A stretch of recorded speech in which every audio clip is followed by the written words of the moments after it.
Enquanto as pessoas escrevem as perguntas que eventualmente tenham, as dúvidas, mas eu me lembro quando eu era bem pequeno, estudava num colégio, um professor dizia o seguinte: quando a gente faz uma exposição longa e ninguém tem pergunta nenhuma, das duas uma, ou entenderam tudo ou não entenderam nada. Nós entendemos tudo, doutor Cabreira.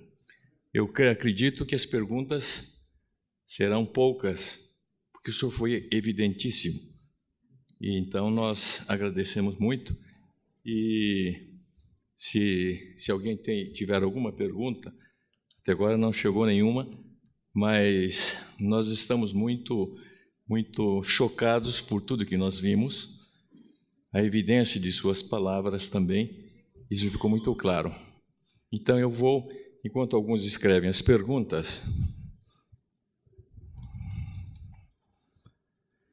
a primeira pergunta: o que o ilustre palestrante propõe para romper essa barreira de ignorância do perigo que é essa guerra de civilizações?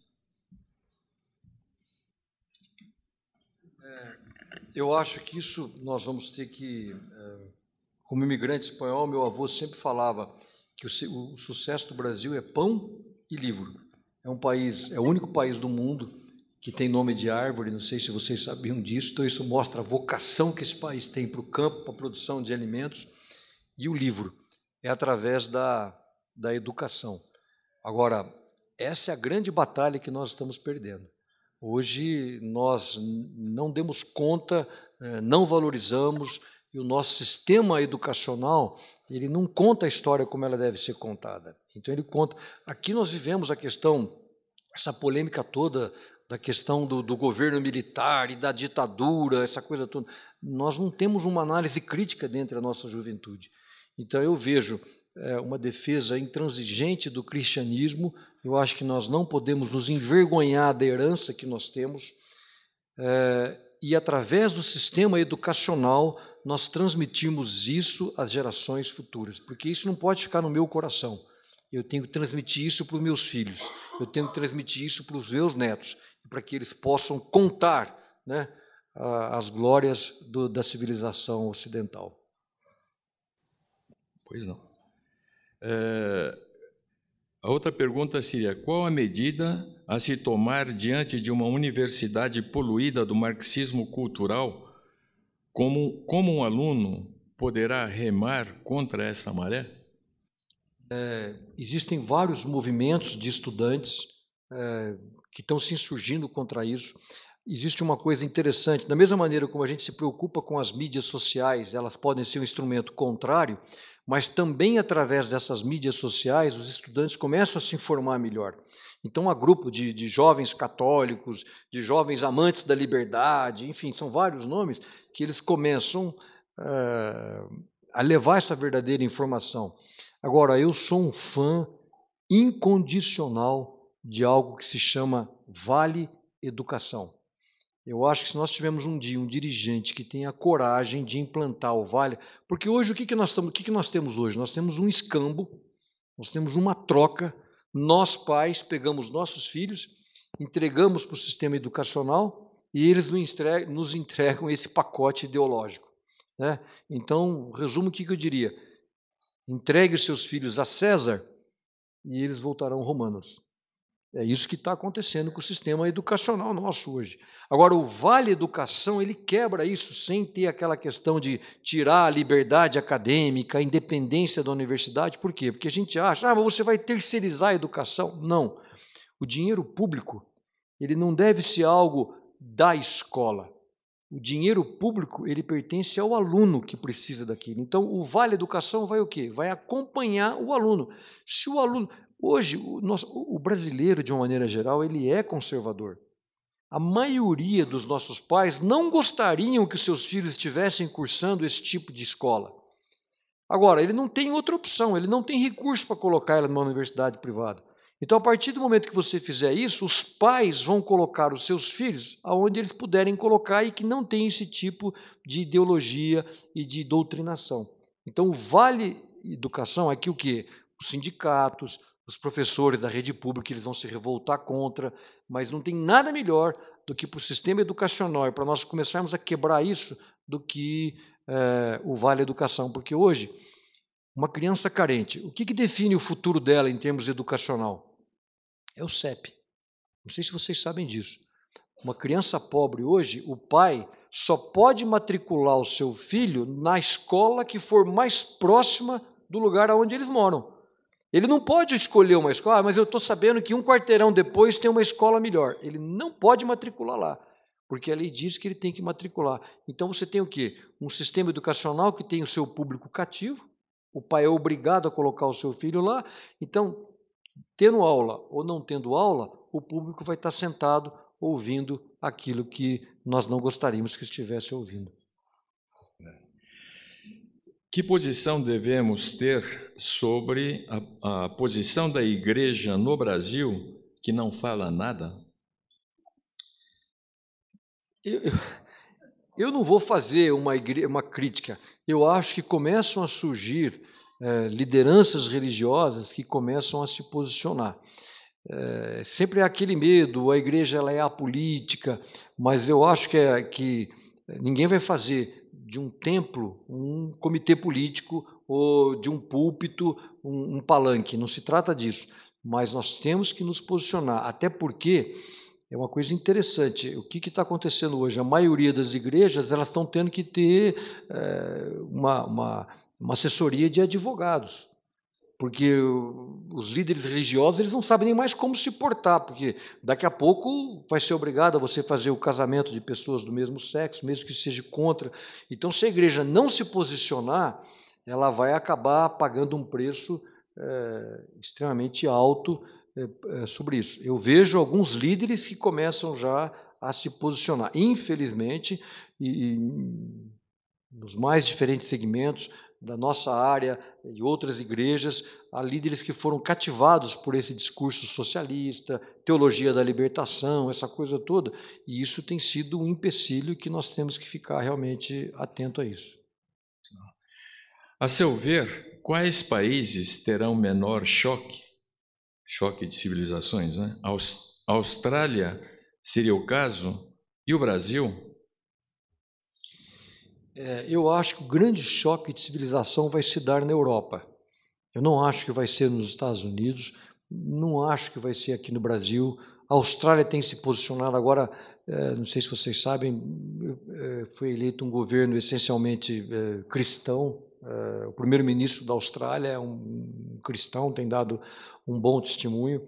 Agora, eu vejo a Europa, eu chamaria a Europa de uma civilização de raízes cortadas. Ela teve as suas raízes, ela sugou toda a sua energia dos baluartes, dos valores do cristianismo, mas ela cortou isso, e a gente como agricultor entende bem isso, né? Às vezes você pega uma flor bonita, você corta, durante um certo tempo ela ainda fica viçosa, ela está com aquele viço, com aquela cor, mas a Europa, infelizmente, ela está cortando as suas raízes cristãs. E ela vai ter esse embate, como já está acontecendo. Existem cortes na Grã-Bretanha que já estão defendendo a Sharia, né? Existe na Suécia áreas que a gente chama de no-go. Eu visitei em Malmo, por exemplo, áreas que você não pode entrar.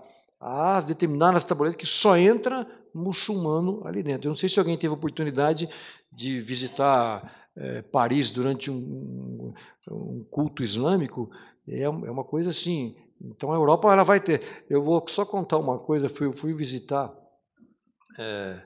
a Universidade de Oxford. Foi tão interessante que Isaac Newton, ele que foi um grande cristão, né? Ele ocupou uma das cátedras. E não sei se é verdade ou não, mas o pessoal brinca que ainda tem uma macieira na entrada do King's College, que é a macieira do Isaac Newton.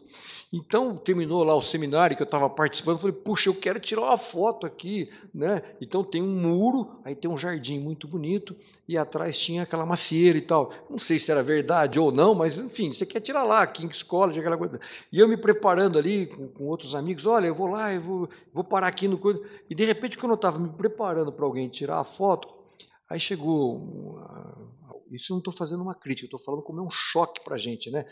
Aquela cerca, você não pode pisar na grama, eu queria tirar uma foto da macieira do Isaac Newton.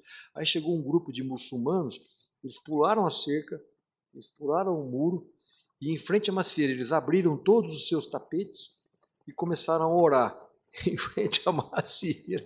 Então, eu inclusive, assim, achei, foi por ter uma placa, está dizendo que você não passe, não pise na grama, aquela coisa toda. Então, isso, quer queira ou quer não, a Europa vai ter que saber como lidar com isso. Então, acho que lá vai ser esse primeiro embate.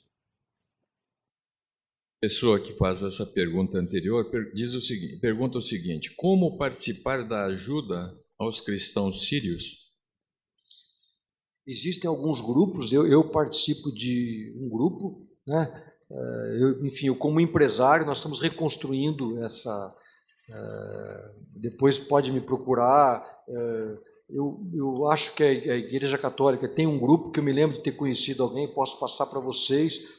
Agora, por exemplo, em dezembro, eu estou voltando para a Coreia do Norte, nós reunimos um grupo de empresários do agronegócio, nós estamos fazendo uma ajuda humanitária, estamos montando os 4 primeiros containers de alimentos, independente do que se passa lá, porque existem no norte vários orfanatos, e é interessante que você tem que aceitar isso, né? Que o governo da Coreia fala que eles tiveram um grande problema climático e eles não tiveram uma safra suficiente, então eles estão precisando de comida e medicamentos. Mas, na realidade, você sabe que o regime não tem nenhum tipo de produção. Mas depois eu posso indicar algum desses grupos para que as pessoas possam... Sabe o que é o pior da Venezuela? Não comentei isso. Se a situação lá é ruim, nem 30% das terras da Venezuela foram plantadas nesse ano. Nem 30%. E a gente tem um ditado que fala o seguinte: a agricultura ela se vinga no ano seguinte. Você maltrata a agricultura agora, o resultado não é agora, porque a safra é um ano depois. Então, daqui a um ano, a situação vai ficar muito pior ainda na Venezuela. Doutor Cabreira, tem outras perguntas, mas ainda nós temos que ouvir o doutor Nelson, que fará, então, o fechamento aqui o comentário final. Certamente todos prefeririam continuar ouvindo o Dr. Cabreira Mano, a quem fazemos nossos agradecimentos, e pela exposição tão variada, tantos temas, o problema entre nós. O senhor começou com a projeção da mídia, o papel da mídia aqui, a educação, como está indo o desastre da educação entre nós, e depois passou a mostrar que esse inimigo interno, ele se alia com o inimigo externo, ambos desejosos de destruir a nossa civilização.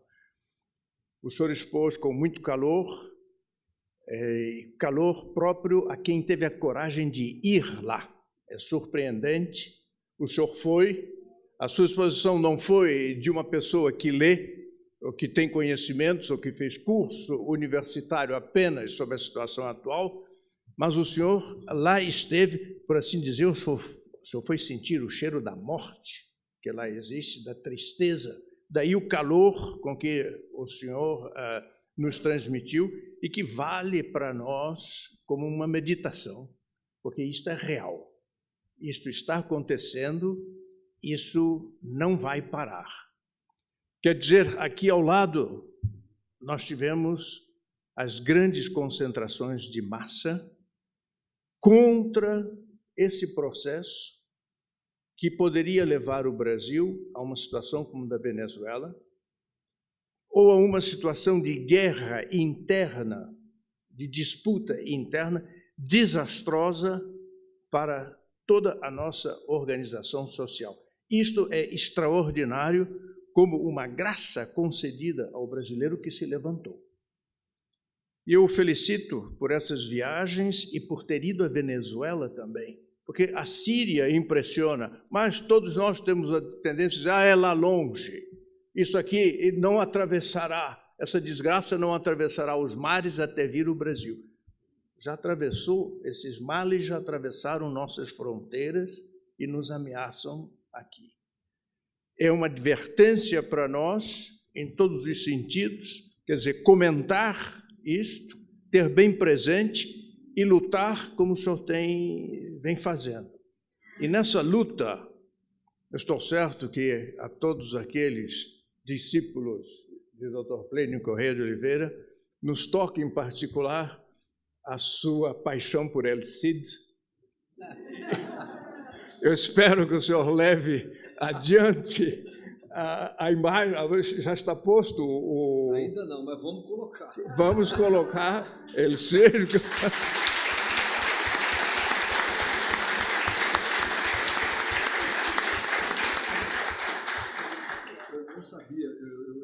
Acabei citando o El Cid apenas por uma... Mas só para, como bom espanhol, não posso deixar em aberto.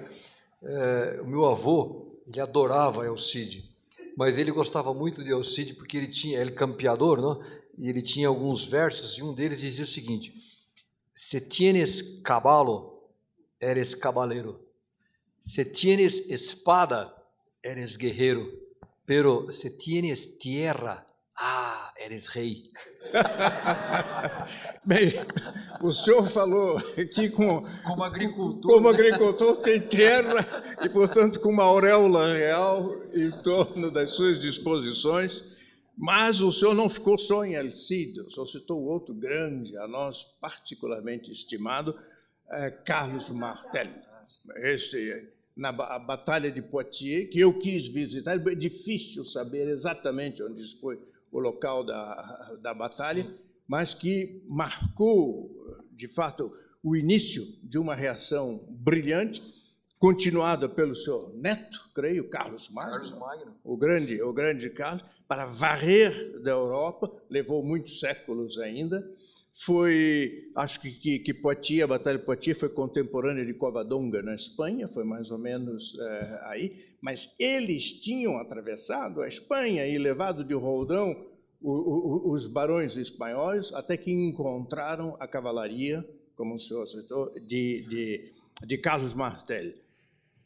Esse heroísmo nós necessitamos muito, esse heroísmo estava nas praças públicas nesses dias, uma vontade, uma decisão de dizer não, isso nós barraremos esse caminho, porque a obra dos governos petistas é a obra de Chávez, grandes amigos, petistas financiando os horrores que nós vimos na Venezuela, e união com contratos assinados com os muçulmanos. Demos graças a Deus por essa reação que nós vemos atualmente no Brasil, e que a sua coragem, o seu heroísmo exprime muito bem essa sua consonância com a grande esperança que temos de que o Brasil não caia nessas vias, mais do que isso, saiba reagir contra essas ameaças. Muito obrigado, doutor Cabrera. Será inesquecível esta sua alocução aqui, que nos adverte sobre o que se passa nesse momento.